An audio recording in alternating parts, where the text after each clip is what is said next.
வணக்கம். உங்க பிசினஸ் வளர்ச்சிக்கு ரொம்ப முக்கியமான உங்க கமர்ஷியல் வாகனத்தை எப்படி பாதுகாப்பா வச்சுக்கிறது அத பத்தி தான் இன்னைக்கு நாம டீடைலா பார்க்க போறோம்.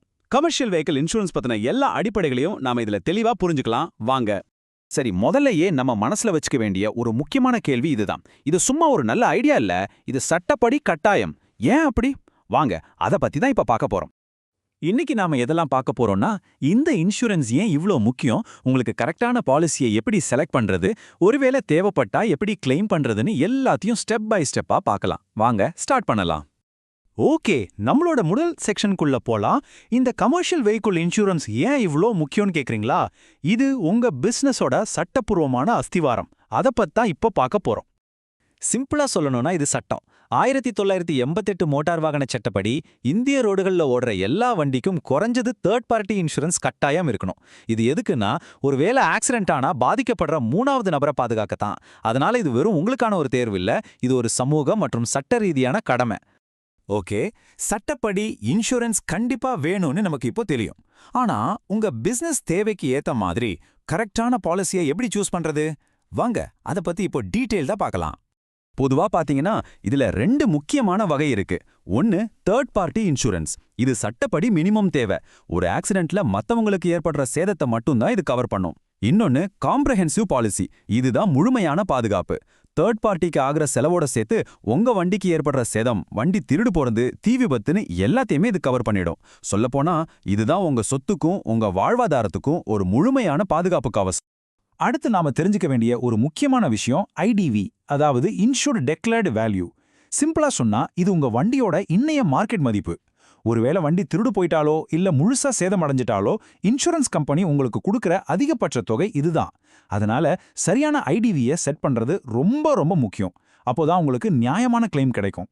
இது உங்க பிரீமியத்தையும் பாதிக்கும், அதையும் ஞாபகம் வச்சுக்கோங்க. ஓகே, ஒரு நல்ல காம்ப்ரஹென்சிவ் பாலிசி எடுத்துட்டீங்கன்னு வச்சுப்போம்.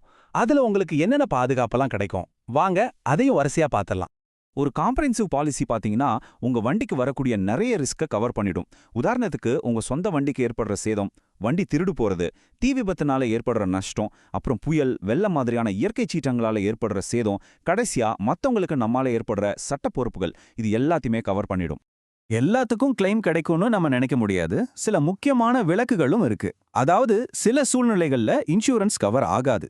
அத நம்ம தெளிவா தெரிஞ்சு வச்சுக்கிட்டா கிளைம் பண்றப்ப வர்ற பிரச்சனைகளை ஈஸியா தவிர்க்கலாம். முக்கியமா நீங்க கவனிக்க வேண்டியது என்னன்னா, சட்டத்தை மீறுற விஷயங்களுக்கோ இல்ல ரொம்ப பொறுப்பில்லாம நடந்துக்கிறதுக்கும் இன்சூரன்ஸ் கிடைக்காது.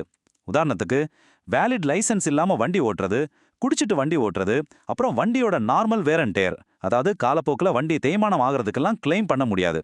இதெல்லாம் வண்டி ஓனரோட பொறுப்பு. சரி, இப்போ ரொம்ப முக்கியமான ஒரு விஷயத்துக்கு வருவோம்.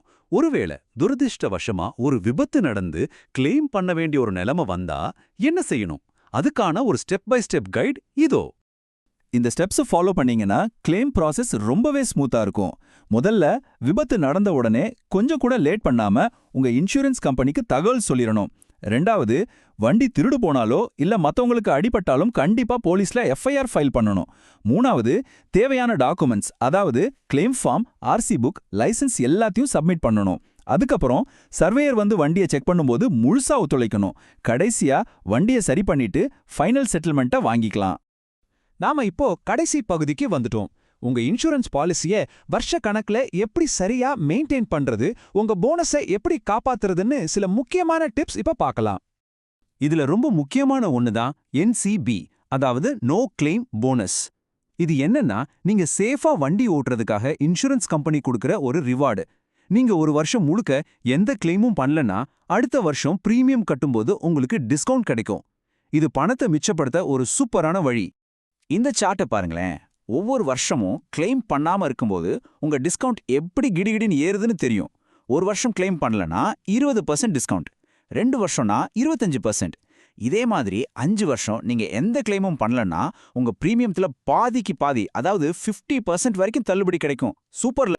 அப்போ கடைசியா நாம மனசுல வச்சுக்க வேண்டிய முக்கியமான விஷயங்கள் என்னன்னா, 1, உங்க பாலிசியை கரெக்ட் டைம்க்கு ரினியூ பண்ணிடுங்க. அப்போதான் சட்ட பிரச்சனை வராது, உங்க நோ கிளைம் போனஸும் நஷ்டமாகாது. ரெண்டாவது, பாலிசி டாக்குமெண்ட்டை ஒரு தடவைக்கு 2 தடவை நல்லா படிச்சு பாருங்க. அப்போதான் எல்லா கண்டிஷன்ஸும் உங்களுக்கு தெரியும். மூணாவதா, ரொம்ப முக்கியமா, எப்பவும் சேஃபா வண்டி ஓட்டுங்க. சரி, இதெல்லாம் பார்த்தாச்சு. கடைசியா உங்ககிட்ட ஒரே ஒரு கேள்வி. இப்போ உங்ககிட்ட இருக்கிற இன்சூரன்ஸ் உண்மையிலே உங்க பிசினஸையும் உங்க உழைப்பையும் பாதுகாக்குதா? இன்னைக்கு நாம பேசின விஷயங்களை வச்சு உங்க பாலிசியை ஒரு தடவை எடுத்து பாருங்க, உங்களுக்கே பதில் கிடைக்கும்.